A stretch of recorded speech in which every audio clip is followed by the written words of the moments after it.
8వ అధ్యాయం అక్షర బ్రహ్మ యోగము. మరణ సమయంలో భగవంతుని ధ్యానం ఎలా చేయాలి, భగవత్ సాక్షాత్కారం పొందే మార్గం ఏంటి అన్నదే ఈ అధ్యాయంలోని భావం. అర్జునుడు అడిగాడు, కృష్ణ, పరబ్రహ్మ అంటే ఏమిటి, ఆత్మ అంటే ఏమిటి, ఈ జీవులు మరణిస్తే ఏం జరుగుతుంది, మరణం సమయంలో నీ గురించి ఎలా ధ్యానించాలి, ఇవి నాకు చెప్పు.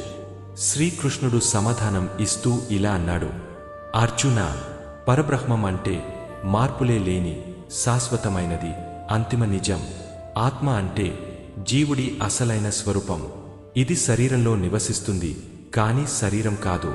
కర్మ అంటే ఈ జీవులు చేస్తున్న పుణ్యాలు, పాపాలు, వాటి ఫలితాలు.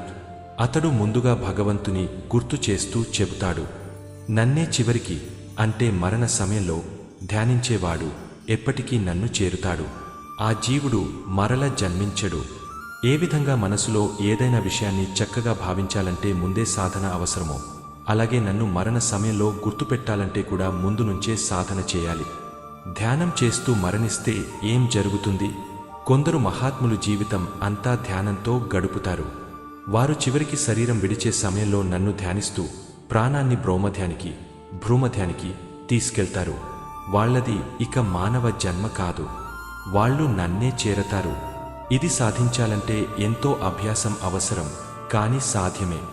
మరణం తర్వాత ప్రయాణం ఎలా ఉంటుందో తెలుసా?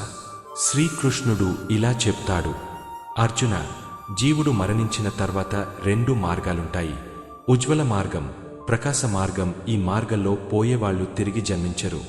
వీరిని యోగ సిద్ధులు అంటారు.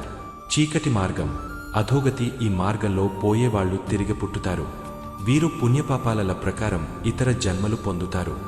వివేకం కలవాళ్లు ఈ మార్గాలను తెలుసుకొని నన్ను ధ్యానించడం ద్వారా జనన మరణ చక్రం నుంచి బయటపడతారు. అర్జున, నన్ను సరిగా అర్థం చేసుకున్నవాడు, నా యందే మనస్సు స్థిరపరిచినవాడు, నా భక్తుడైనవాడు మరణం వేళ నన్నే స్మరిస్తూ శరీరం వదిలితే నన్నే చేరుతాడు. వాడు ఇక జన్మించడు, ఎప్పటికీ నాతోనే ఉంటాడు. అది శాశ్వతమైన శాంతి. అధ్యాయం ముగింపు.